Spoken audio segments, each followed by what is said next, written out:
Bueno, entonces vamos a dar inicio a esta segunda clase del módulo 2, que está enfocado a lo que son el diseño de programas basados en el enfoque por competencias, ¿no? Programas vinculados a lo que es la educación superior. Pero para ello, esta es la agenda de hoy y mañana, ¿no? Vamos a, primero quisiera ver qué les ha quedado en cuanto al avance del módulo uno. Vamos a avanzar lo que es la unidad número 2, ¿sí?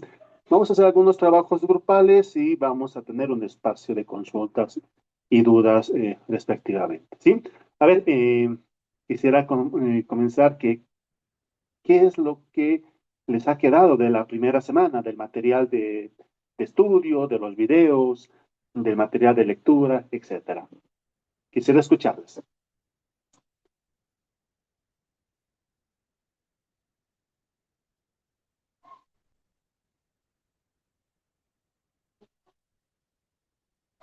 Rebeca, Lenny, Ana, Evelyn, Doctor, Luis, ¿cómo están? Buenos días. buen día, doctor. Bueno, todo el material ha sido de bastante ayuda, sí, porque eran diferentes recursos, ¿no? Los que nos dejó en la plataforma. Entonces, yo creo que una de las cosas más claras frente, ¿no? A la lectura de estos materiales, también a la visualización del video y la escucha del audio, es el tema de que la educación ha cambiado, ¿no? Y es evidente esa transición que ha habido desde un enfoque tradicional al nuevo enfoque por competencias, ¿no? Y se entiende muy bien las diferencias en cuanto al docente, que pasa de ser protagonista y brindar clases magistrales, ahora ser el protagonista, el estudiante, ¿no? Dentro de lo que es el enfoque por competencias. Y cómo el estudiante es un agente en su propio aprendizaje, es alguien que es activo dentro de todo el proceso, ¿no? Luego las metodologías que utilizan en ambos enfoques igual, ahí hay una diferenciación bastante clara, las formas de evaluar, todos esos aspectos, licenciado, que hacen a un enfoque tradicional versus, ¿no? Un enfoque por... Gracias. Gracias Natalie por esa síntesis. Exacto, ¿no? Eh, es la primera semana estuvo enfocado a hacer esa diferencia y que ustedes puedan justamente caracterizar la educación superior desde el modelo tradicional y una educación superior desde el modelo basado en el enfoque por competencias, ¿no? A ver, ¿alguien más que quisiera participar?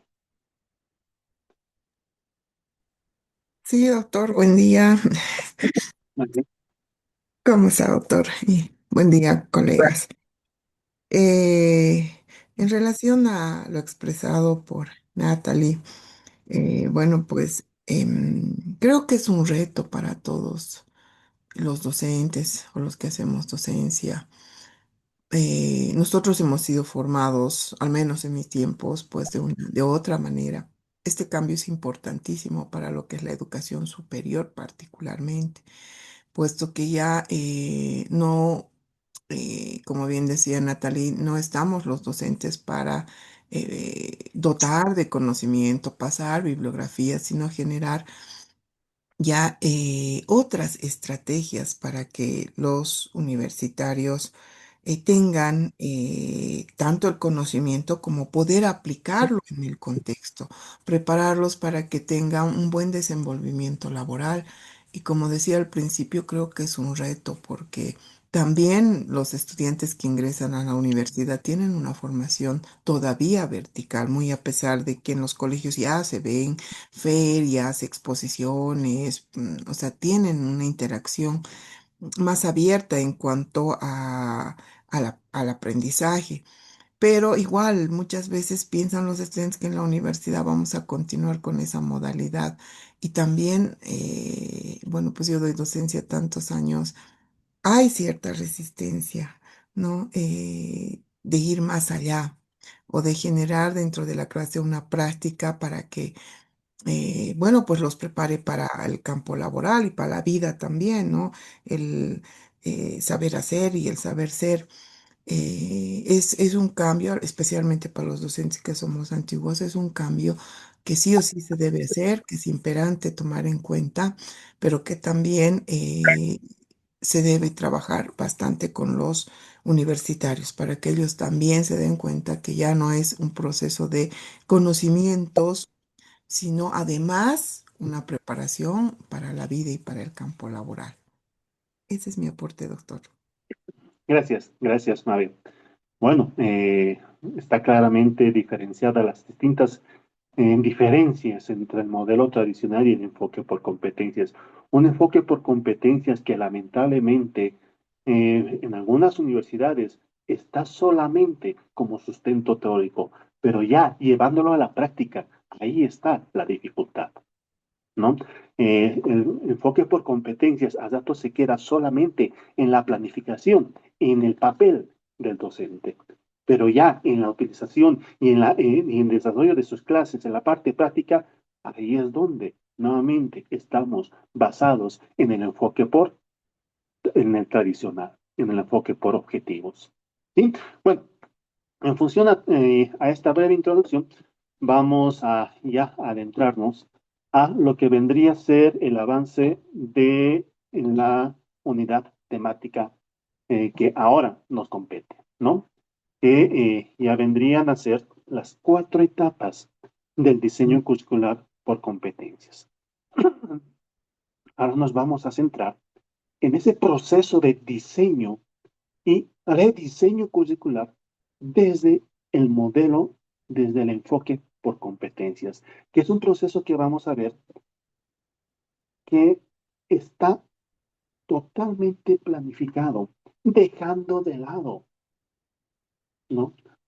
Lo improvisado, dejando de lado lo desarticulado. Todo tiene que estar conectado, ¿no? Es un procedimiento que debe entenderse como algo progresivo, conectado entre todas y cada una de sus etapas. ¿Y cuál es el objetivo principal de este proceso? El objetivo vendría a ser a asegurarnos de que existe una alineación clara, una alineación coherente entre lo que enseñamos en el aula y el perfil profesional que queremos formar, ¿no? Un perfil profesional que va a tener sus propias demandas concretas de acuerdo al entorno laboral, de acuerdo al entorno social, ¿no? En el que en un futuro se va a desempeñar los futuros egresados de una carrera y obviamente los futuros profesionales. Es decir, que lo que hacemos tenga sentido con el mundo real.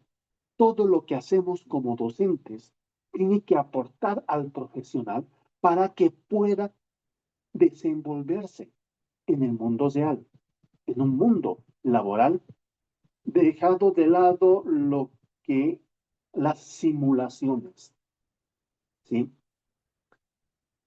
Este es un proceso que son pasos continuos, es como una cadena integrada, ¿no? Que entre procedimientos se tiene que ir retroalimentando continuamente, ¿no? Si ustedes revisan justamente esta diapositiva, ¿no? Las figuras que integra esta diapositiva, esta infografía, ¿no? Van a notar que este proceso se divide en 4 etapas, ¿no? Todas pensadas em, como eslabones, ¿no? Dentro de un sistema curricular. Obviamente, todo sistema curricular tiene que ser flexible y tiene que estar en continua revisión. Nunca es estático. Vamos a comenzar con el primero y justamente está en la parte superior izquierda. ¿Qué nos dice? Primero, el diagnóstico. ¿Vale? Este es el punto de partida. Y muchas veces es una etapa que se deja de lado, lamentablemente, en algunas universidades. Pero en realidad es un punto bastante importante dentro de lo que es el diseño curricular por competencias, ¿no? Aquí lo que hacemos es analizar con bastante rigor tanto los factores internos como también los factores externos que van a justificar el por qué es necesario diseñar un programa o rediseñar un programa académico. Cuando me refiero a un programa académico, estoy refiriéndome a una carrera, ¿no? ¿Qué factores se tienen que analizar para poder desarrollar un diagnóstico? Por ejemplo, las demandas actuales del mundo profesional, ¿no? ¿Cuáles son las nuevas tendencias de la carrera que queremos diseñar o de la carrera que queremos rediseñar? ¿Cuáles son los resultados de las evaluaciones anteriores? ¿Qué aspectos están tomando en cuenta otras universidades que están vinculadas también a la carrera, que están optando por la acreditación? ¿Qué aspectos? Inclusive, ¿cuáles son las necesidades del entorno social? Todo esto no lo vamos a diseñar, obviamente, sentados, encerrados en una oficina, no, sino que tenemos que comenzar este diagnóstico viendo y analizando la realidad. Este diagnóstico nos va a permitir tomar decisiones basadas en la evidencia. Ojo, todas las decisiones que ustedes tomen en un diseño curricular o en un rediseño curricular tiene que basarse en la evidencia, no en suposiciones, no en algo que creen que está sucediendo, no en algo que han escuchado, no. Ustedes tienen que tener todas las evidencias necesarias para aportar. Es decir, todo tiene que tener su respaldo.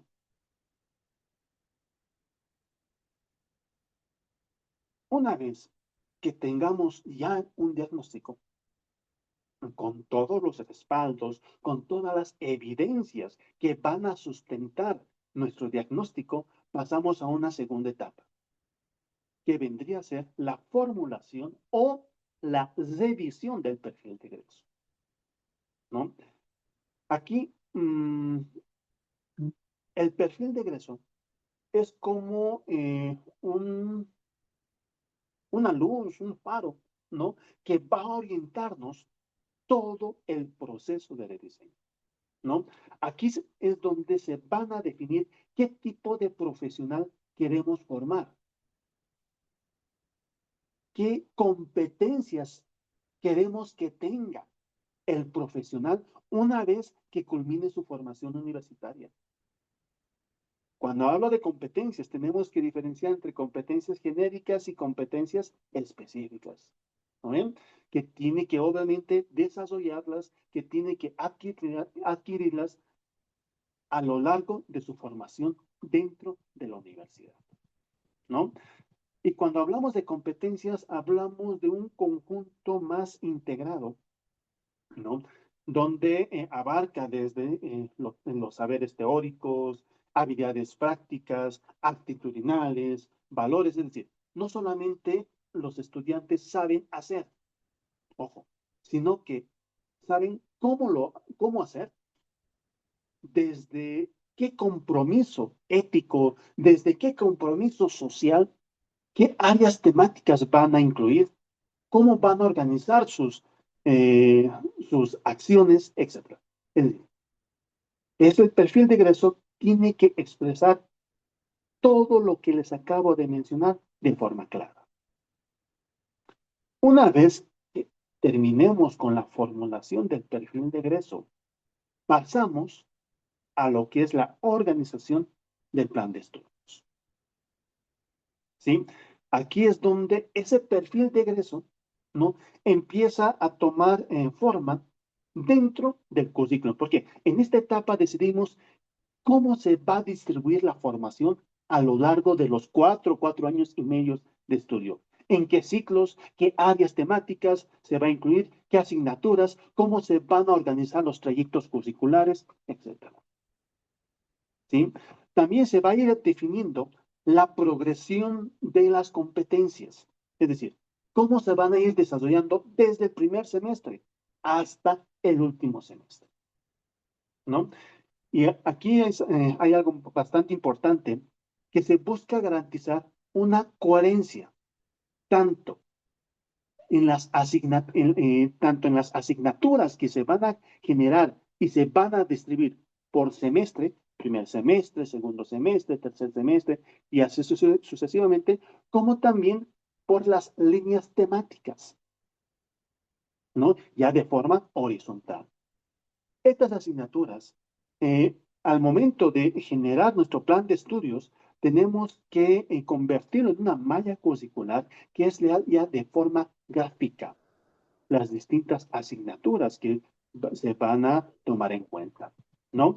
Y luego pasamos a lo que es una cuarta etapa, que es el diseño a nivel microcurricular. Aquí ya bajamos a la planificación específica de cada una de las asignaturas. ¿Qué quiere decir eso?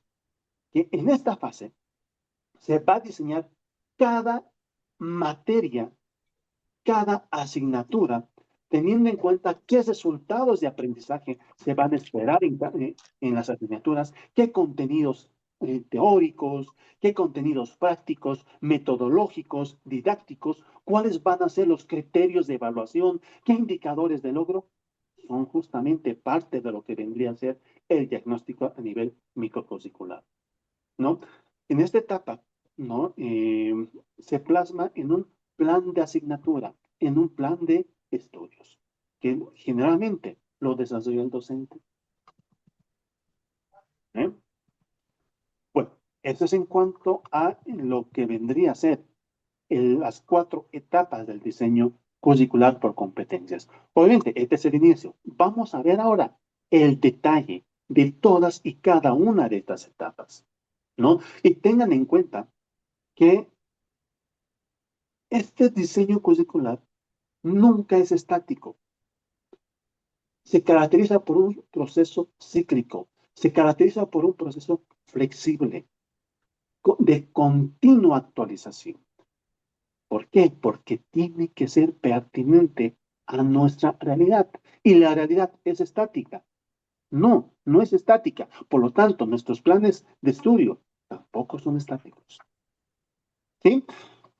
Pasando ahora a esta diapositiva, quiero que vamos a comenzar con un trabajo grupal.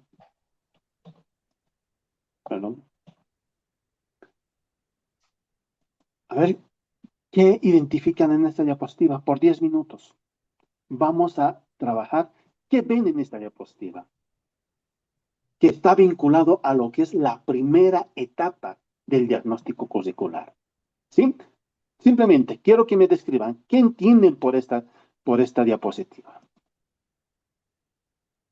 Por 10 minutos. Vamos a ver, en este momento somos 20 personas. Excelente. Vamos a trabajar en 4 grupos, ¿sí? 4 grupos de 5 aproximadamente. A ver, está Diego, Lenny, Mariana, Nora, Osvaldo, Álvaro, Ana, Nora. Ya. Nora está 2 veces, pero ya le voy a cambiar. Perfecto, ya. Entonces, a trabajar. En este momento son las 8:30. 8:40 estamos retornando. ¿Sí?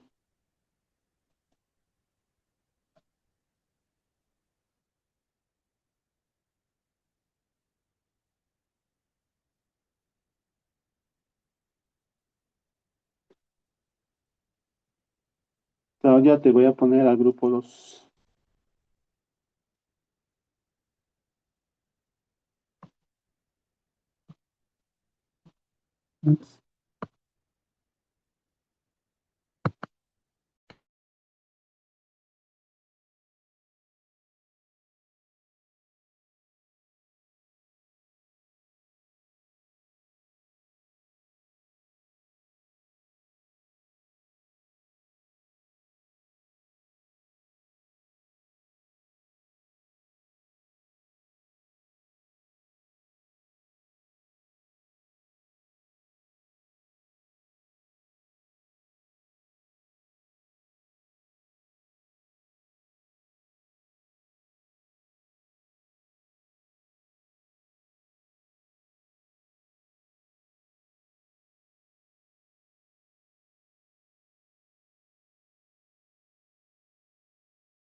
Mm, Luis Ticona, ¿en qué grupo estabas? Buenos días, Doc. Estaba en el grupo 2, por favor. Se me salía de Ok, la plataforma. listo, ya estás en el grupo 2. Osvaldo, no te conectaste todavía.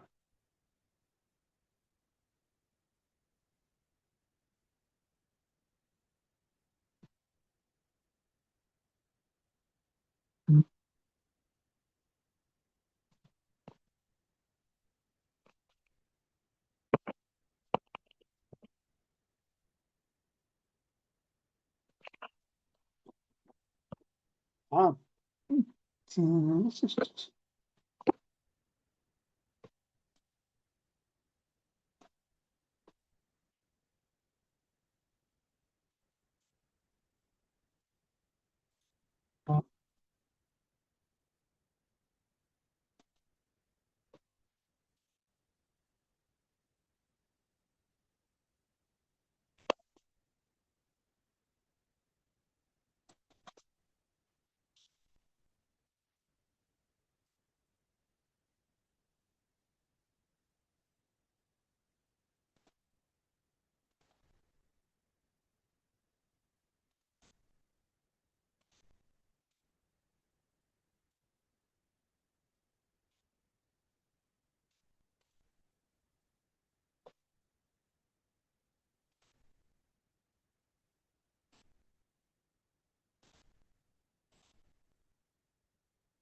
Bueno, comencemos nuevamente. Vamos a escucharles al grupo número uno.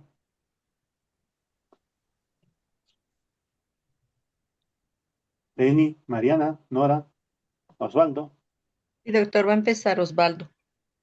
Doctor, Perfecto. ¿cómo está? Muy buenos días. Buenos días. Hola, ¿me escucha? Sí, sí, te escuchamos. Ya, ¿cómo están? ¿Cómo están? Primeramente, muy buenos días. Bueno, dentro de la imagen que se ha podido apreciar, podemos ver que es una ruta estratégica para el diseño curricular, en el cual nos, nos presentan tres etapas. La primera etapa, que es el de diseño, que se empieza con el de diseño, con la organización de un equipo multidisciplinario que garantiza un trabajo colectivo y no unilateral. Dentro de esta etapa se puede apreciar lo que es la integración, el propósito. También tenemos lo que es la etapa 2, que en esta analiza los antecedentes internos y externos. Dentro del análisis externo, más que todo se asemeja a la investigación de un mercado laboral dentro de un avance disciplinario, las políticas educativas, la opinión de los empleadores. Asimismo, dentro del análisis interno, se puede revisar los resultados académicos, el perfil de los estudiantes, los recursos de las instituciones y con todo lo que se pueda ayudar para la evolución de unos resultados académicos. Finalmente, tenemos lo que es la etapa 3, la cual podemos ver niveles de intervención dependiendo de los hallazgos que se deciden al realizar un ajuste curricular. También podemos ver que tenemos un objetivo final en el cual uno responde a las competencias que el mundo actual exige, ¿no? Bueno, por lo tanto, dentro de esta estructura se garantiza el rediseño curricular dentro de un proceso técnico participativo basado en evidencias, logrando que los profesionales tengan las herramientas necesarias para enfrentar los retos del entorno laboral boliviano. Es lo que se ha podido analizar dentro de la diapositiva, doctor. Gracias, muchas gracias. Pasamos al grupo número dos. Doctor, buen día, ¿cómo está? Vamos a participar primero con Ana y con Alvarito y luego continúo yo. Perfecto. Anita, ¿Cómo es- ¿Cómo está? Muy buenos días, Doc. Estábamos viendo nosotros todo lo planteado en la diapositiva y realmente nos pareció muy interesante. Nos tomamos un minutito para analizar, sobre todo no contextualizarlo con la realidad actual. En el grupo nos pusimos a conversar si habíamos visto que esto se aplique actualmente en alguna universidad. Uno de nuestros compañeros nos explicó que había visto esto de en alguna universidad privada, que hay grupos que hacen análisis, bueno, perdón, en una estatal, que hacen, los estudiantes se reúnen, que son parte, que forman este equipo, del paso uno, el equipo multidisciplinario. También otra compañera nos dijo, Clau, que en la USA sí, ya en la actualidad sí se ha hecho, que se ha planteado y nos ha explicado un poco cómo se ha formado todo eh, este comité, que es un equipo multidisciplinario, cómo se ha organizado básicamente dentro de la USA. Y luego el punto número dos, que es muy importante esto, ¿no? De analizar, que se han analizado los factores internos, los factores externos, para llegar, ¿no? A los resultados necesitados en la actualidad. Ha sido una charla muy interesante. Aún así nos han quedado algunas dudas, algunas aristas, pero tal vez mis otros compañeros podrían desarrollar mejor y ya después sintetizamos nuestras dudas. Continuando Alvarito. un poco con lo de nuestra compañera Ana. Buenos días, doctor. Justamente, igual me tocó ver de manera directa cómo se hace esta reestructuración. a nivel interno sobre las competencias que se buscan y todo lo nuevo que hay que actualizar en según la nueva malla curricular, y a nivel externo también sobre ciertas políticas o normativas que exigen que deben estar, digamos, en la estructuración de un nuevo rediseño, donde no solo es también lo que se ve de manera interna, sino también lo que se exige de manera externa a la universidad, que digamos que también hay que adaptarlo en base a las competencias que se piden en diferentes mercados laborales o independientemente de cada carrera, lo que va sugiriendo bajo un marco normativo que se va actualizando periódicamente y hay que ir eso incluyendo. Y igualmente, el cómo es también bueno hacer un sondeo de manera interna también para conocer lo que es busca, tanto a nivel nacional o internacional del mercado, lo que se puede buscar y cómo este tipo de rediseños sí aporta mucho a lo que es la actualización constante de lo que puede ser la carrera ya independientemente de cada profesión y el cómo se va adaptando a las nuevas competencias del mercado. Gracias, gracias Álvaro. Y bueno, algo muy importante que hemos visto también en el grupo ha sido el hecho de esta doble mirada interna y externa que existe, ¿no? Que es la base, digamos, para lo que es la fundamentación del cambio curricular. Ah, y ahí yo tenía una pregunta, doctor.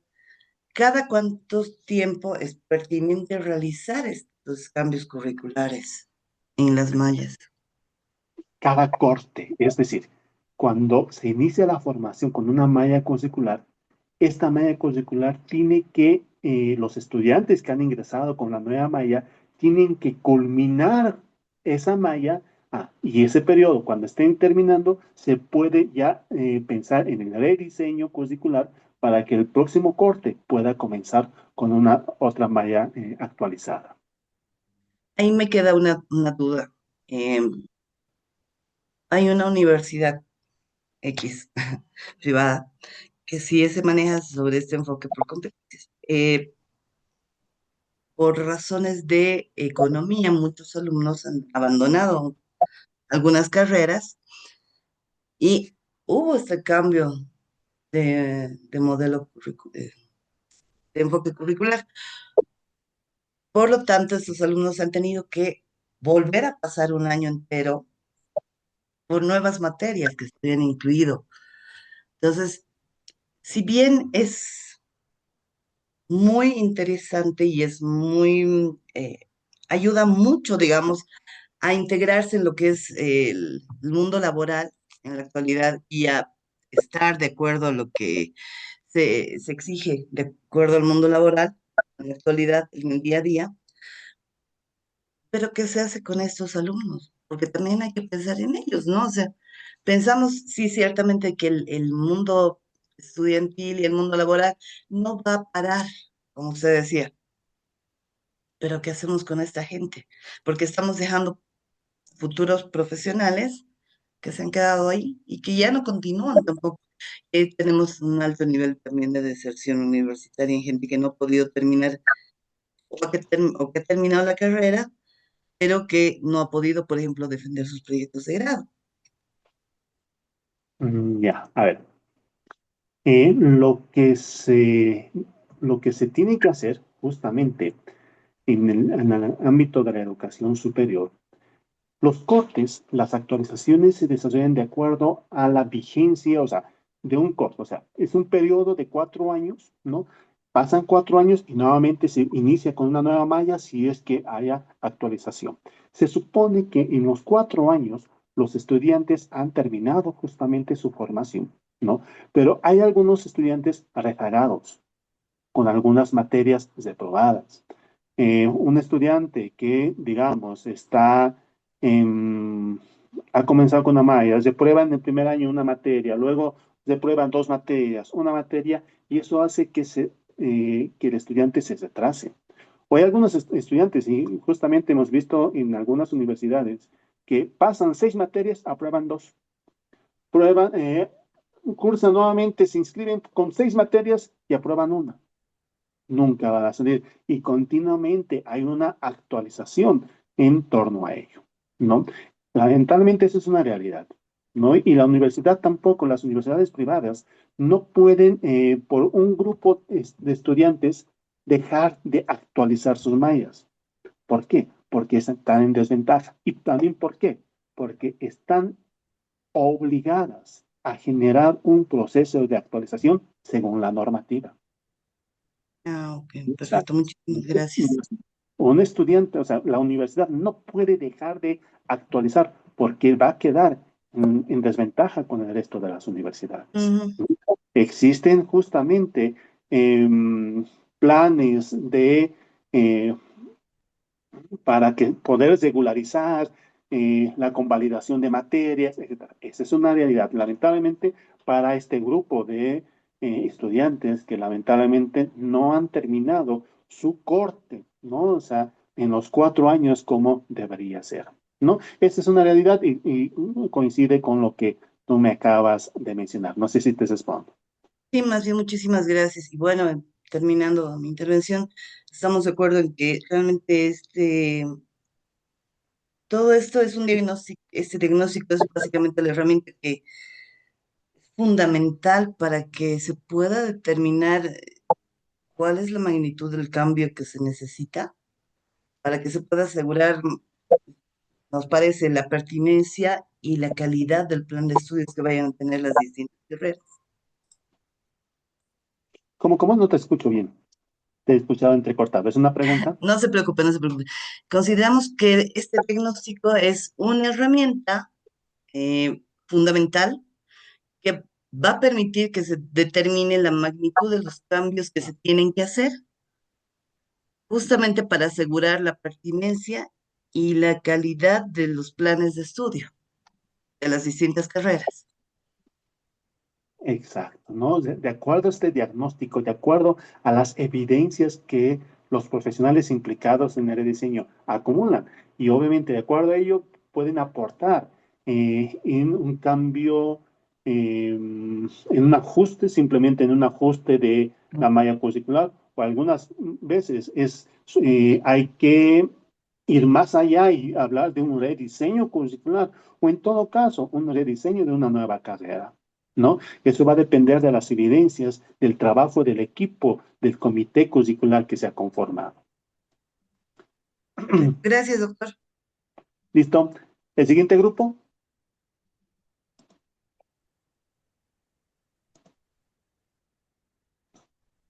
Va a comenzar la... tercer grupo, Va a comenzar Natalie. Gracias.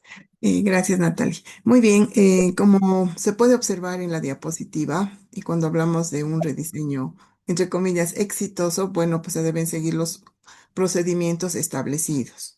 Uno, conformar el comité curricular, donde se asume que hay personas expertas en lo que es un rediseño exitoso, así como también se necesitan docentes especializados en las diferentes áreas. Como ejemplo, puedo dar en la carrera de psicología, tenemos tres áreas grandes de trabajo, como son psicología clínica, educativa, social. Como ejemplo, tendríamos que tener expertos, docentes expertos en el área para que puedan contribuir con los conocimientos más actualizados y ser parte de este comité.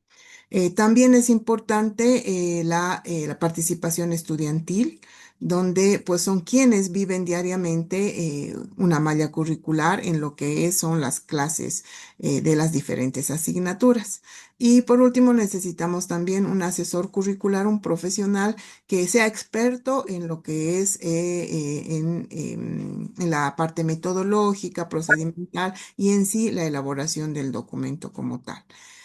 Una vez conformado el comité, bueno, pues como segundo punto tenemos en la diapositiva analizar los antecedentes internos y externos. Y cuando hablamos de del análisis externo, pues importante, porque lo principal que se debe, el punto principal que se debe estudiar y se debe analizar es el campo laboral, es decir, el mercado laboral, donde los estudiantes de ese rediseño van a pues, tener que tener todas las competencias para poder desenvolverse exitosamente como profesionales.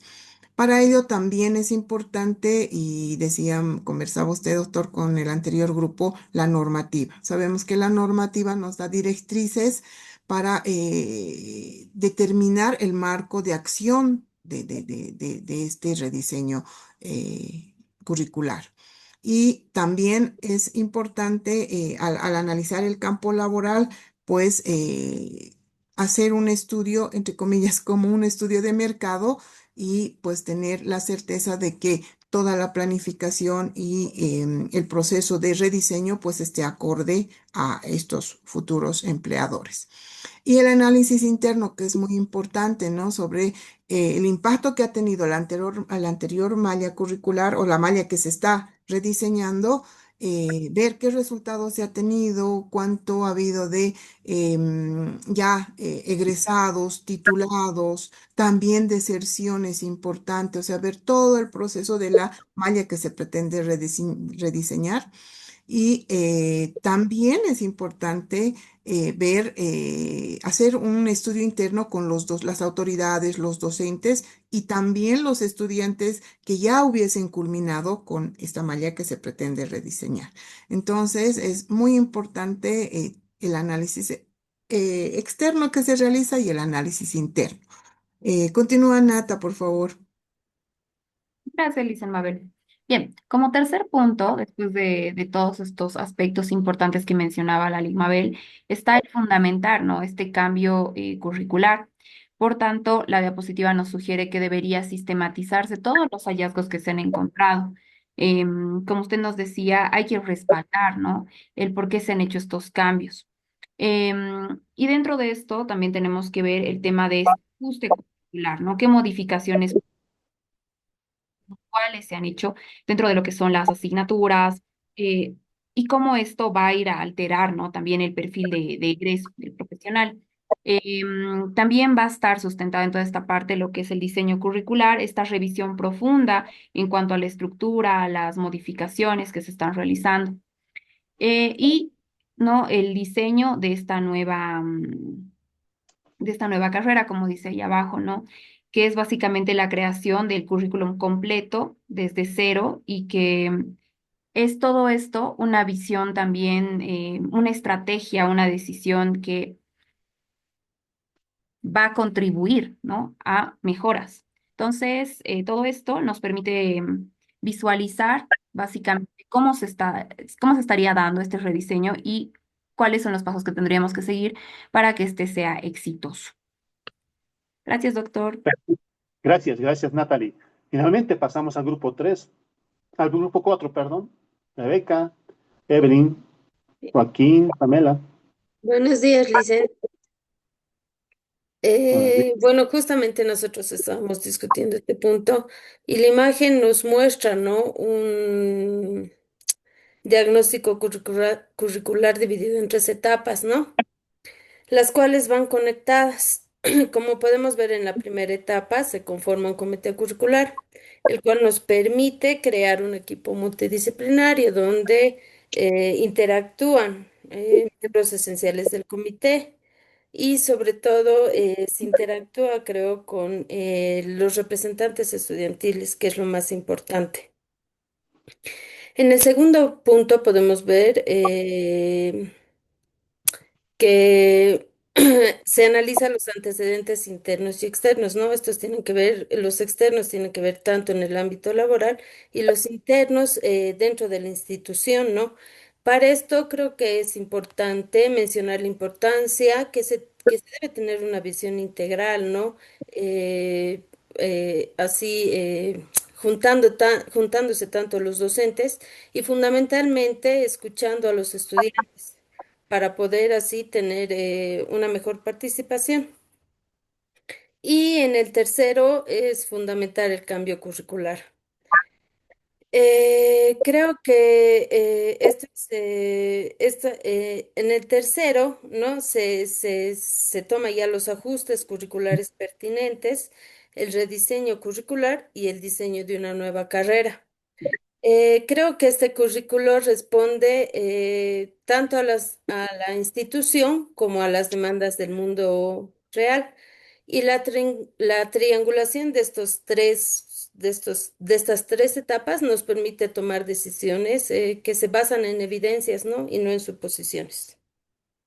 Perfecto. No sé si Gracias. alguno de mi grupo quiere acotar algo más. Sí, bueno, buenos días, doctor, buenos días, compañeros. También resaltar, ¿no?, que es importante que en la educación esté basada en un análisis, una planificación y una participación activa.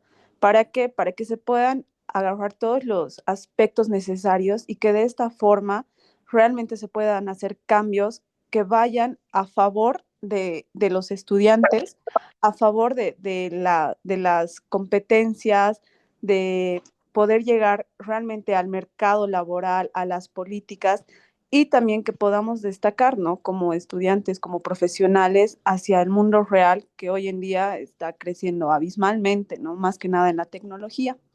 Entonces es importante que siempre exista el análisis, la planificación y la participación activa. Eso, doctor. Perfecto. Muy amable. Gracias. Bueno, ya lo han dicho todo. Y esta es la primera etapa de un proceso de diseño curricular, ¿no?, que inicia con un diagnóstico curricular. También en algunos lugares, en algunas universidades lo denominan el diagnóstico de necesidades, ¿no? Este paso no es solamente el inicio de todo el diseño o el rediseño curricular, sino es uno de los más importantes. ¿Por qué? Y ustedes lo han mencionado. Porque nos va a permitir detectar, entender todo el sistema formativo de la universidad y poder tomar decisiones basadas en ¿qué? En evidencias. Ojo, todas las decisiones que se tomen en cada una de estas etapas tienen que basarse en evidencias, no en suposiciones. Aquí lo que se busca es analizar de manera detallada los distintos elementos del currículum, el perfil de egreso, el plan de estudios, las asignaturas, las metodologías, las formas de evaluación. Y todo esto para ver cómo estamos formando actualmente a nuestros profesionales. Y si lo estamos haciendo de manera coherente con las competencias que realmente exige el mundo laboral, el contexto, la realidad social. Diagnosticar no es solamente identificar falencias, errores, ¿no? También implica detectar oportunidades, espacios que se puedan fortalecer, espacios que se puedan actualizar. Y desde un enfoque por competencias, esto es bastante importante porque nos va a ayudar a mantener nuestra formación alineada con los cambios sociales, alineada con los cambios políticos, alineada con los cambios económicos que están aconteciendo en una actualidad. Este diagnóstico nos permite identificar qué competencias debemos reforzar, ¿no? Pero además, ¿qué competencias tenemos que actualizar? ¿O qué competencias tenemos que incorporar en nuestro diseño curricular? Esto nos evita hacer cambios improvisados, ¿no? Y permite desarrollar procesos de planificación, de rediseño curricular realmente que sean pertinentes y que sean contextualizadas a nuestra realidad. Este proceso, como ustedes lo han mencionado, no se desarrolla de forma de solamente una persona o dos personas, o en una sola etapa. Este proceso se organiza en 3 momentos claves. Y cada uno de estos, ¿no? Cada una de estas etapas, cada uno de estos momentos, ¿no?, tienen que participar de forma activa toda la comunidad universitaria, toda la comunidad educativa que va justamente pertenece a una universidad. Esto obviamente nos va a permitir, ¿no?, hacer un análisis real, ¿no?, un análisis basada en la participación, que implica un análisis basado en la participación. que usted lo ha mencionado, el docente, el estudiante, las empresas, etcétera, invitadas, van a aportar en el proceso de evaluación de diagnóstico curricular, ¿no? Y comenzamos con el primero, que vendría a ser la conformación del comité curricular, ¿no? Este primer paso del diagnóstico curricular, ¿no? Donde el comité de profesionales, estudiantes, va a liderizar y va a coordinar todo el proceso de rediseño del currículum por competencias. ¿Cuál es su función? Su función es asegurarse de que todo lo que se diga, todo lo que se decida, tenga un respaldo técnico, tenga un respaldo académico y esté justamente alineado tanto con el proyecto institucional como también con las necesidades reales del entorno laboral, del entorno profesional, del entorno social. ¿No? Tiene que enlazar continuamente. Para que esto realmente funcione, este comité debe ser representativo. ¿Qué implica? ¿Qué significa esto? Que tiene que incluir personas con bastante trayectoria profesional, con bastante compromiso institucional y que aporten desde distintas áreas del conocimiento. Por ejemplo, debe haber docentes de distintas asignaturas del plan de estudios. Tiene que haber docentes con bastantes experiencias, ¿no? Que van a enriquecer justamente el aporte y el análisis de las asignaturas. También aquí es importante que puedan participar estudiantes, ¿no? Que puedan participar liderizado a través del jefe de carrera, del director de carrera, ¿no? Que vendría a ser el encargado o el líder, que va a mantener en orden, que va a velar por el cumplimiento de las acciones, de los cronogramas, ¿no? Y va a ser el representante de este equipo. ¿Sí? Otro rol importante dentro del comité curricular está el asesor curricular, que generalmente es un profesional de renombre, ¿no? Que va a acompañar metodológicamente el trabajo que va a desarrollar este comité. Su tarea consiste en asegurarse de que se respete el enfoque por competencias, de que se formulen bien las competencias, el perfil de egreso, ¿no? Y que se cumplan todos los lineamientos que la institución universitaria proporciona al comité. Como les dije hace un momento, parte de este comité son los estudiantes. Ellos van a representar, o sea, son la voz de quienes han pasado y viven día a día dentro de la universidad, ¿no? Su participación está caracterizado por identificar realmente cuáles han sido sus necesidades formativas, ¿no? Y el comité tiene que, los estudiantes al formar parte de este comité, se va a visibilizar realmente estas necesidades y se tienen que tomar en cuenta, ya sea en un rediseño o en un diseño curricular, ¿no?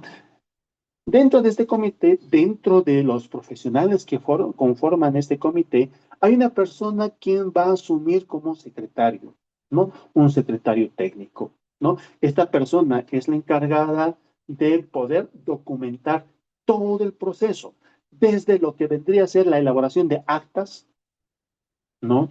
Los acuerdos, registros, es quien va a organizar toda la información para que el trabajo sea transparente, ¿no? Y que tenga todas las evidencias necesarias que van a respaldar el diagnóstico.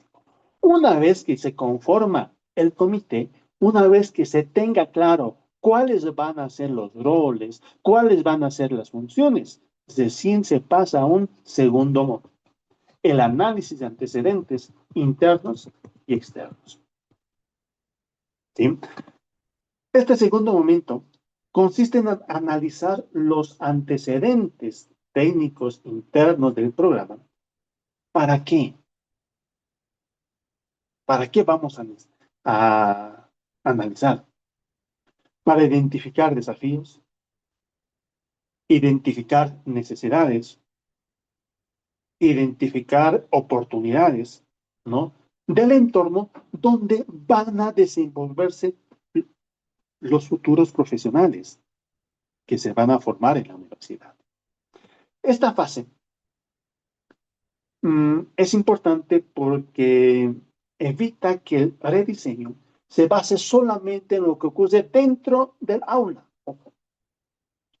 Nos permite tener esta fase una mirada más amplia, más actualizada, que va a tomar en cuenta, por lo tanto, la realidad del entorno social, la realidad del entorno académico, las normativas, la realidad laboral, ¿no? El análisis externo que se va a desarrollar nos ayuda a comprender qué se está demandando en el mercado laboral, qué tendencias hay en el contexto de la educación superior, qué avances tecnológicos, qué avances científicos están influenciando en la profesión. Y por ello el comité tiene que ir investigando, revisando esas tendencias por internet, entrar a centros de investigación de otras universidades, a congresos que han hecho sus publicaciones, sus memorias, tienen que revisar. ¿Para qué? Para adentrarse, interiorizarse de esas tendencias. Inclusive, ¿qué dicen las políticas públicas? ¿Qué nuevas políticas públicas han aparecido en los últimos años y que deberían tomarse en cuenta dentro del rediseño o diseño curricular? ¿Sí? También aquí se toman en cuenta los relatos de los trabajadores, de las personas que se encuentran trabajando dentro de las instituciones estratégicas acorde a la profesión, ¿no? Por ejemplo, se puede entrevistar al abogado de la defensoría para ver, o sea, cuáles son sus tendencias, cuáles son los conocimientos que él ha necesitado para ingresar a trabajar a la defensoría, ¿no? ¿Cuál ha sido también, cuáles consideran ha sido la opinión de los egresados, de los expertos? O sea, estas personas son quienes nos van a mostrar qué competencias realmente son necesarias hoy. ¿Qué competencias están surgiendo en los últimos años? Eso también se tiene que visibilizar en nuestro plan de estudios. Por otro lado, el análisis interno se enfoca en el desempeño del programa que actualmente está en vigencia en la universidad. Aquí se tiene que revisar toda esa base de datos de cantidad de aprobados, cantidades de aprobados, cuántos se han titulado, cuántos han abandonado, ¿sí? Y cómo esto se vincula con todo eso, con el perfil de egreso. También se tiene que considerar el aporte de los docentes, el aporte de los estudiantes, para ver cómo está funcionando, qué metodologías se están aplicando, si está acorde bien la carga horaria, o necesitan pasar más horas, o han visto de que esta materia, el contenido de las materias, se requiere menos horas. Eso también hay que analizar, ¿no? Todo esto se trabaja mediante revisión documental, haciendo encuestas, entrevistas, grupos focales, talleres, ¿no? Y es muy importante que cada una de estas acciones puedan ser sistematizadas. Hacer una investigación en realidad, ¿no? Puedan triangularse, puedan analizarse, ¿no? Es decir, se tiene que contrastar desde varias fuentes. ¿Para qué? Para tener un diagnóstico más completo, fiable, y un diagnóstico que tenga todos los respaldos, todas las evidencias necesarias. Y un poco para cerrar esta etapa de diagnóstico, es importante que tengamos claro qué tipo de intervención curricular, ¿sí?, se tiene que desarrollar. Y esto va a depender de la profundidad del cambio que se justifica en toda la información que hemos recopilado. Y aquí es donde nos adentramos a la tercera etapa, a fundamentar el cambio curricular, ¿no? Dentro de ello, vemos, y como ustedes, Natalie ha mencionado, estamos en detalle, se habla de un ajuste curricular, ¿no? Se habla de un rediseño curricular o de un diseño de una nueva carrera. Y la universidad, justamente, en función a ese diagnóstico, tiene que decidir si es un ajuste, pues un rediseño o una nueva carrera. Cuando hablamos de un ajuste curricular, se trata solamente de cambios puntuales en ciertos contenidos del plan de estudios. En algunas asignaturas se van a cambiar algunos contenidos, se van a modificar la carga horaria. En algunas asignaturas se va a cambiar el orden de presentación en la malla curricular, pero no se modifica el perfil de egreso, ¿sí? El objetivo de este ajuste curricular es poder optimizar lo que ya existe, actualizando algunos elementos para mejorar lo que es la implementación del currículo. ¿Me dejo entender? Eso implica lo que es el ajuste curricular. Pasamos al segundo, que vendría a ser el rediseño curricular. Este obviamente ya implica una revisión más profunda, ¿no? Donde ya se cambia, se transforma la estructura del perfil de egreso, ¿no? Se modifican las competencias, se modifican las líneas formativas, en realidad se modifica a nivel general el plan de estudios. Es un cambio integral, ¿no?, que va a responder a las nuevas demandas sociales, a las nuevas demandas académicas. Tercero, el diseño para nuevas carreras. Aquí hablamos ya de crear un currículum desde cero, ¿sí? Este proceso se da cuando la universidad o la institución de educación superior decide abrir una nueva carrera y, bueno, hay que estructurar desde cero, ¿no? Formular todo desde el perfil de egreso, competencias, plan de estudios, programas de asignaturas, o sea, todo alineado a las normativas y a la misión institucional.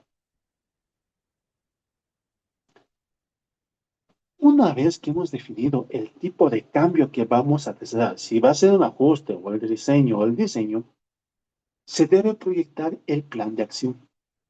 Y ese plan de acción es la calendarización de las acciones que vamos a desarrollar. Esta planificación se va a consolidar justamente en un documento, ¿no?, que va a resumir, en otras palabras, el alcance del cambio, los argumentos, los pasos que se tienen que seguir, ¿no? Y ese documento es bastante importante para la validación, para el seguimiento del proceso de diagnóstico curricular. ¿Sí? Y un ejemplo justamente de ese calendario es este, ¿no? Están justamente las etapas, lo que es la planificación, el diagnóstico curricular, ¿no? Ustedes van a identificar también lo que es el perfil de egreso, el perfil, ¿no? Aquí hay que colocar la duración, cuánto tiene que durar en promedio, cuándo va a ser la fecha de inicio, la fecha de finalización. Ya en la cuarta columna, ver el estado de avance, quiénes van a ser los responsables de cada una de las etapas, de cada una de las acciones, etc. ¿Sí? Este es un claro ejemplo de cómo podemos generar justamente todo el calendario de rediseño curricular. Y generalmente este calendario lo tiene que manejar el líder, ¿no? De este rediseño, el responsable de este rediseño curricular, pero también se aconseja que las personas que forman parte de este comité tengan acceso a este calendario, ¿no? Y conozcan bien este calendario para poder desarrollar los aportes pertinentes durante la etapa del rediseño. Ahora, de forma rápida, una vez que terminamos con el diagnóstico, hay que interiorizarnos en las competencias. Como parte del comité, todos los profesionales que van a formar parte del rediseño, bueno, ya han hecho un diagnóstico y están a punto ya de comenzar a escribir, no, antes, tenemos que saber lo que son las competencias. Y para poder redactar bien las competencias, tenemos que interiorizarnos sobre la taxonomía de Bloom, que nos recomienda justamente los distintos verbos que se pueden utilizar para la redacción de competencias, ¿no? En este caso, no vamos a desarrollar una diapositiva, simplemente en 5 minutos vamos a reformular los grupos. En 5 minutos quiero que me investiguen qué implica la taxonomía de Bloom y qué verbos propone. ¿Sí? Vamos a formar nuevamente los grupos. Les dije, nuevamente, voy a regenerar. Ya, Álvaro, Joaquín, Nora, Ana, Claudia, Natalie, ya. Voy a regenerar y solamente tienen 5 minutos. Son en este momento tengo y 28. Hasta y 33. Sí, manos a la obra. Voy a activar entonces los grupos e investiguen qué implica la taxonomía de Bloom y qué verbos propone. Sí, manos a la obra.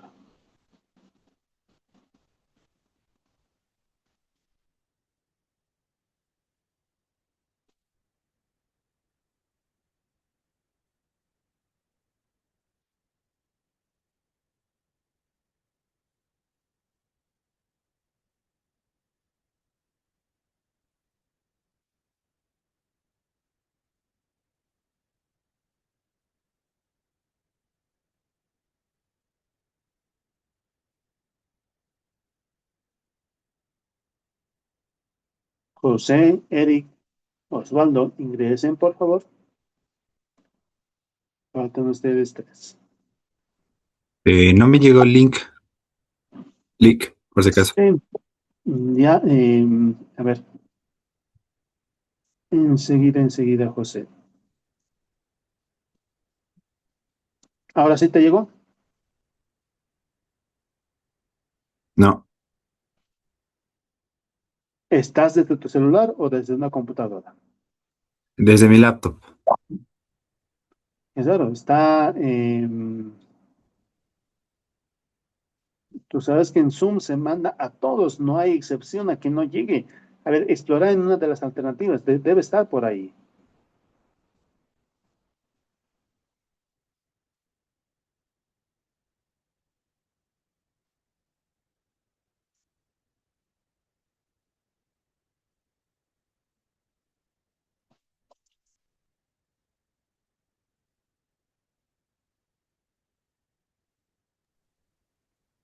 Una vez más, por favor. Ya, Ya me llegó, pero lo esquipé por accidente, perdón. Ya, acabo de mandarte.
Bueno, ya estamos todos.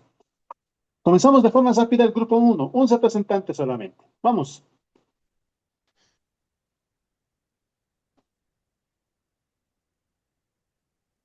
Rebeca, Eric, Lenny. Doctor, buen día. Bueno, lo que hemos podido investigar es que trata sobre la clasificación de las habilidades cognitivas. que ayudan a organizar el aprendizaje de lo simple a lo complejo.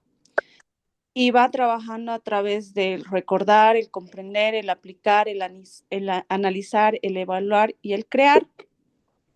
Esto ayuda a que se pueda manejar de manera más consciente y significativa todo lo que sea el aprendizaje y medirlo por niveles. No sé si alguien en mi grupo va a complementar algo, Doc. Y la diapositiva, ¿dónde la tenemos que subir, perdón? Al grupo, por favor, al grupo de WhatsApp.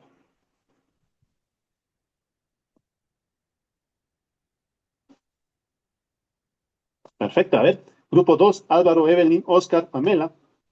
Listen, según lo que nosotros hemos investigado, la taxonomía de Bloom es una clasificación de habilidades cognitivas que se usa en la educación para diseñar objetivos de aprendizaje, actividades y evaluaciones. Fue creada por Benjamin Bloom y luego actualizada por otros investigadores. La idea principal de esto es que el aprender no solo sea memorizar, sino avanzar hacia niveles más complejos del pensamiento. Y mi compañero va a hablar sobre los niveles y los verbos. Bueno, doctor, de manera rápida poder ver que los niveles son recordar para recuperar la información, comprender, el explicar ideas o conceptos, aplicar, el usar la información en una situación nueva, analizar, dividir la información en partes y entender su relación, evaluar, el justificar una decisión, postura o curso de acción, y el crear, generar nuevas ideas, productos o formas de ver las cosas. Perfecto. Bueno, grupo 3, Diego, Joaquín, Mabel, Mariana, Nora. Doctor, buenos días, colegas, nuevamente buen día. Bueno, lo que hemos podido analizar junto con nuestro grupo y lo habíamos conversado es que, como ya lo dijeron mis compañeros, básicamente la taxonomía de Bloom es una herramienta que nos ayuda a entender que no todos los aprendizajes son iguales. Es decir, aprender tiene niveles. No es lo mismo que un estudiante recuerde algo a que lo aplique o a que lo entienda. Es por eso que existen 6 niveles, como ya lo habían mencionado mis compañeros, que van desde lo más básico a lo más complejo. Por eso en la taxonomía de Bloom propone usar verbos de acción. Básicamente como para que nos obligue a ser precisos cuando definimos qué queremos que el estudiante logre. Porque una competencia más redactada es una competencia que nadie sabe cómo alcanzar ni cómo evaluar. Eso sería todo, doctor. Perfecto, gracias. Doctor, también acoplando un poquito aquí a mi grupo, ¿no? La idea principal de estos 6 niveles de esta taxonomía nos llevan a un aprendizaje más progresivo, pero ¿cuál es? El primero es el primero que se recuerda, luego va a comprender, después se va a aplicar, más adelante lo va a analizar, lo evalúa y finalmente lo va a crear. Entonces, ¿qué significa esto? Que, como decíamos, la educación moderna no busca solo memorizar la información, sino vamos a desarrollar ya distintas capacidades que ya sean en problemas reales. Y a esto es lo que nos lleva estos 6 niveles. Eso sería, doctor. Perfecto, gracias, gracias, Nora. Finalmente, grupo 4, Ana, José, Claudia, Natalie, Luis.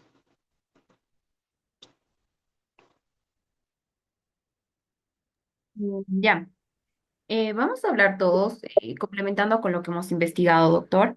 Básicamente lo que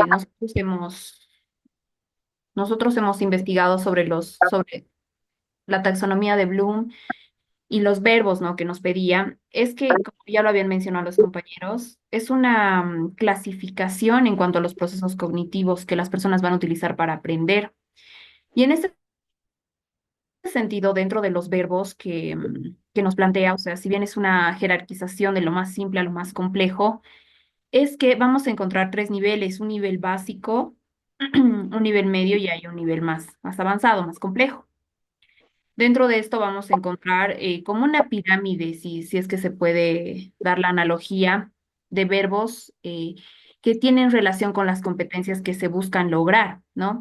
Por ejemplo, está el de recordar, que tendría que ver con la memorización como un proceso más básico. Luego el comprender, el aplicar, el analizar, el evaluar, el crear.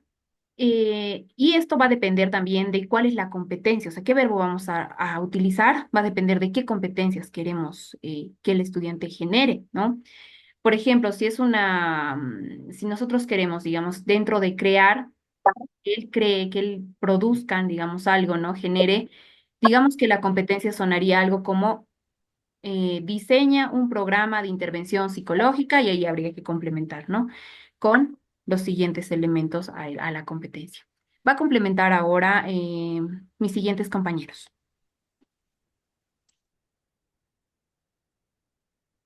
Básicamente, también lo que hemos visto es que esta herramienta nos asegura que el proceso educativo no se quede solamente en la memoria, sino que vaya escalando hasta la capacidad de resolver problemas complejos, tomar decisiones fundamentadas y poder generar propuestas nuevas. Continúen, compañeros. Bueno, también hemos Anita. definido uno de sus principales aportes es redactar competencias, objetivos claros que sean medibles, evaluables, mediante el uso de los verbos, ¿no? Adecuados. Y esto va a facilitar al docente para que planifique ya sus evaluaciones, sus actividades ya futuras, ¿no? Y así ver y analizar el desarrollo de los estudiantes, cómo van asimilando, cómo van aprendiendo, y así ir fortaleciendo, ¿no? La educación superior. Perfecto. Gracias, gracias. Gracias a todos los grupos por participar. Bueno, eh, a continuación vemos una diapositiva donde están justamente de forma de organizada la taxonomía de Bloom. Los distintos verbos que nos recomienda para poder redactar competencias. Existen bastantes libros, existen bastantes investigadores, bastantes cientistas de la educación, pedagogos, que han interpretado los aportes de la taxonomía de Bloom. Y uno de ellos plantea de forma gráfica los distintos verbos que se pueden utilizar para poder estructurar las competencias. Y esto tenemos que tener claro, ¿no? ¿Por qué? Porque en base a estos verbos ya comenzamos con lo que vendría a ser la estructuración de las competencias. Pero, ojo, todo conocimiento no es estático, ¿no? En esta diapositiva vamos a ver algunas características de la taxonomía de Bloom. La evolución de la taxonomía de Bloom desde su concepción clásica, tradicional, hasta su adaptación actual, teniendo en cuenta que estamos en una era donde las tecnologías digitales están presentes y especialmente la inteligencia artificial. Este proceso de transformación es importante comprenderlas. ¿Por qué? Porque el enfoque de competencias, al aplicarlo al contexto de la educación superior, tiene que visibilizarse también todo ello, ¿no? Recordemos que la taxonomía de Bloom, como ustedes en el primer grupo han mencionado, ha sido creada para poder organizar los niveles, ¿qué dije? Cognitivos, ¿no? Del aprendizaje. Desde los procesos más básicos, como el de recordar, comprender, hasta lo que vendrían a ser los más complejos, que implica evaluar, que implica crear.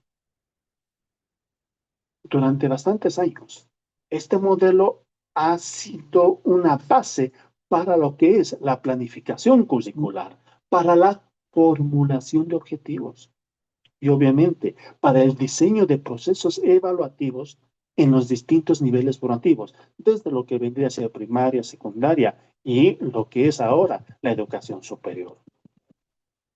Pero la llegada de la era digital ha comenzado a haber nuevas exigencias en el ámbito de la educación superior. Ya no bastaba solamente que el estudiante memorice un determinado contenido, ¿no? Ahora se requiere que el estudiante pueda interactuar a través de las plataformas digitales, a través de las plataformas virtuales. Necesitan buscar información rápida en Internet, como lo hicieron ahora ustedes para poder participar en la última actividad, ¿no? Necesitan hacer trabajos grupales en línea, como lo acaban de hacer ustedes. Y obviamente necesitan producir contenidos digitales de forma inmediata, como el primer grupo o el segundo grupo, digo, le dije que pueda compartir en el grupo de WhatsApp. Actualmente estamos justamente en una era donde la inteligencia artificial, donde el ámbito digital están continuamente presentes. Por lo tanto, los docentes, los futuros docentes, tienen que tomarlos en cuenta. En esta primera fase, que ustedes van a visibilizar el color azul, hay la tendencia en el lado izquierdo el color azul, ¿no?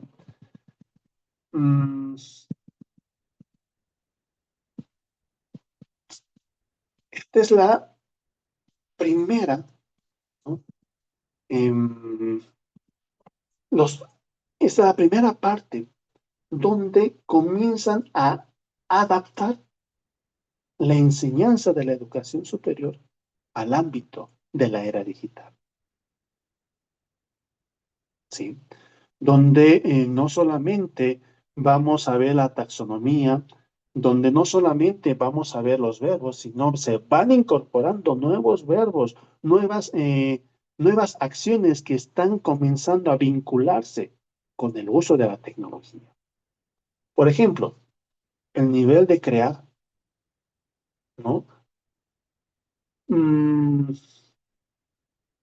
No es solamente limitarse a redactar un texto o a resolver un determinado problema, ¿no? Sino que ha empezado a vincularse, a relacionarse con actividades como producir un podcast, diseñar una infografía, ¿no? Elaborar un video, desarrollar proyectos colaborativos virtuales. Esto es más importante desde el enfoque por competencias, ya no el simple crear. ¿Por qué? O sea, esto es importante porque una competencia implica movilizar los conocimientos, poner en práctica las habilidades y transversalizar actitudes en contextos reales. Es decir, el estudiante demuestra un desempeño, no solamente da a conocer una teoría. En esta diapositiva destaca dos retos bastante importantes de esta transformación digital: la competencia docente y lo que es la brecha digital. Esto significa que no todos los docentes van a poseer las mismas competencias, las mismas capacidades para usar la tecnología. Tampoco los estudiantes tienen un igual acceso a todas las herramientas digitales.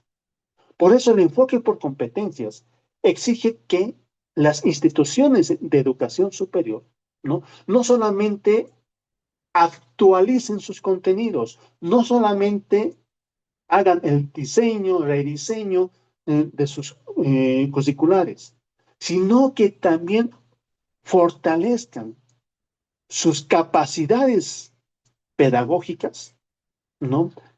Que garanticen las condiciones para que los docentes, el personal administrativo y los estudiantes puedan incluir en su vida académica la tecnología. ¿Sí? En una segunda parte de esta diapositiva, observamos un nuevo escenario en el que está con un color medio rojo, ¿no? Un fondo rojo. Todavía un poco más complejo, ¿no? Ya nos adentramos al desafío de la utilización de la inteligencia artificial, ¿no? Tengan en cuenta que la aparición de la inteligencia artificial generativa, ¿no?, está modificando rotundamente la manera en que los estudiantes aprenden, como también la manera en cómo investigan, cómo producen conocimientos, y no solamente en el estudiante, sino también en el docente. Un claro ejemplo, yo ahora le estoy enseñando basada en una infografía elaborada por la inteligencia artificial, que me está permitiendo explicarles algunos procedimientos. Ya no es la famosa, o sea, ya no se utilizan diapositivas textuales, o sea, un claro ejemplo de esta, se ha evolucionado y está evolucionando al uso de este tipo de diapositivas. Actualmente el estudiante puede generar textos, imágenes, resúmenes, mapas conceptuales, inclusive puede resolver problemas mediante las herramientas de la inteligencia artificial en cuestión de segundos, ¿no? Y las herramientas más utilizadas en el ámbito de educación superior, ustedes ya lo tienen. Ya a partir de su pizarra que hemos armado la anterior clase, ustedes tienen acceso de las principales, ¿no?, que les permita justamente desarrollar materiales para el proceso de enseñanza-aprendizaje, ¿no? Entonces, aquí surge una pregunta para todos nosotros que estamos insertos dentro de la vida universitaria como docentes. ¿Qué significa aprender en una época donde la información puede ser generada automáticamente? Aquí es donde la taxonomía de Bloom, esa taxonomía tradicional, empieza a mostrar bastantes limitaciones. Muchos de los verbos clásicos como describir, identificar, resumir, ¿no?, ya son insuficientes si una inteligencia artificial puede realizarlos de forma rápida. Por eso, actualmente, en la formación docente, se plantea la necesidad de poder replantear esas habilidades cognitivas prioritarias en el ámbito de la educación superior. Más que pedir únicamente la reproducción de alguna información, debemos promover competencias que sean más superiores, como el pensamiento crítico, ¿no?, la toma de decisiones, la resolución de problemas complejos, que presenten de forma creativa e innovadora un contenido textual, esa capacidad de poder evaluar los resultados generados por una inteligencia artificial. También tenemos que tomar en cuenta las características que tienen los usuarios, los docentes, los estudiantes, para poder interactuar con la inteligencia artificial. Y eso ya lo vamos a ver en los últimos módulos del diplomado. Aquellas características específicas de cómo tienen que ser esos prompts que van a facilitar esa interacción del ser humano, del docente, del estudiante, con las plataformas de inteligencia artificial. En otras palabras, el desafío ya no se encuentra solamente en poder acceder a un determinado tipo de información, sino saber interpretarla, saber validarla, saber contextualizarla, ¿no? Desde el enfoque por competencias, esto implica poder diseñar experiencias de aprendizaje donde los estudiantes no dependan pasivamente de la tecnología, sino que aprendan a utilizarla de forma estratégica para poder desarrollar sus trabajos, para poder desempeñarse como estudiantes creativos, innovadores, y a partir de ello puedan justamente conocer de forma diferente el contexto profesional, el contexto social.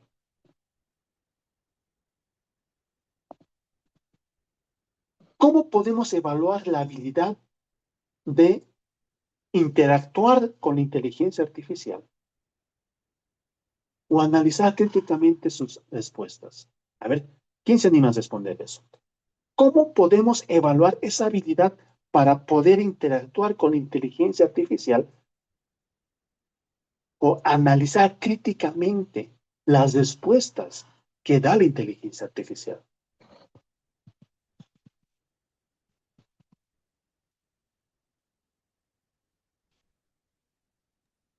Pienso, doctor, que a este nivel el estudiante tendría que tener una visión crítica de la información que le está dando la inteligencia artificial. Es decir, tiene que saber contrastarla, tiene que analizar o sea, con profundidad, ¿no? Buscar artículos científicos de manera adicional, consultar con libros de base y ver si esto que le está brindando la inteligencia artificial es coherente con esta investigación previa que va haciendo, ¿no? El estudiante. Gracias, doctor. Exacto. Y tú acabas de justamente de brindar una estrategia, ¿no? Que un ejercicio que lo podemos hacer con los estudiantes, ¿no? En una primera instancia, les decimos, a ver, ustedes saben utilizar inteligencia artificial, busquen un concepto de, o sea, la clasificación del enfoque de las competencias, ¿no? La inteligencia artificial les puede dar resultados, a ver, vean qué tipo de respuesta le dan como primera fase. Segunda fase, busquen textos, artículos científicos de los últimos, publicados en los últimos años sobre el enfoque por competencias, ¿no? Que los estudiantes descargan en formato PDF, por lo menos 5 documentos. Listo. Ahora, carguen esos documentos a la IA y vuelvan a hacer la misma pregunta. Ahí van a saber la diferencia obviamente, de respuestas. Y además, con un prompt que permita justamente tener un resultado optimizado. Ahora, ya no podemos limitar el uso de la inteligencia artificial. Tenemos que trabajar con la inteligencia artificial y saber cómo usarla y saber solicitar a los estudiantes determinados trabajos que implique el uso de la inteligencia artificial de forma ética, de forma responsable, ¿no? No limitarla, ¿no? Ahora, hay algunos verbos que vamos a verlo en esta diapositiva, donde está justamente representado toda la taxonomía de Bloom, pero adaptado a lo que es la era digital. Las 6 características que vemos en esta diapositiva lo vamos a ver el día de mañana. Ya había sido hora. Mil disculpas no, ha pasado bastante rápido. ¿Sí? Entonces, mañana, por favor, ya vamos a reiniciar la clase con esta diapositiva enfocado a lo que es la taxonomía de Bloom en la era digital. ¿Sí? Muy buenos días y gracias. Gracias por su atención. Gracias, Hasta doctora. luego. Hasta Hasta Hasta mañana. luego, Hasta nos vemos mañana, mañana. Jorgito. Hasta mañana, doctor. Gracias. Hasta mañana, Hasta mañana. doctor. Ahora, hasta luego. Hasta mañana, doctor, hasta mañana. Muchas gracias, doctor, hasta mañana.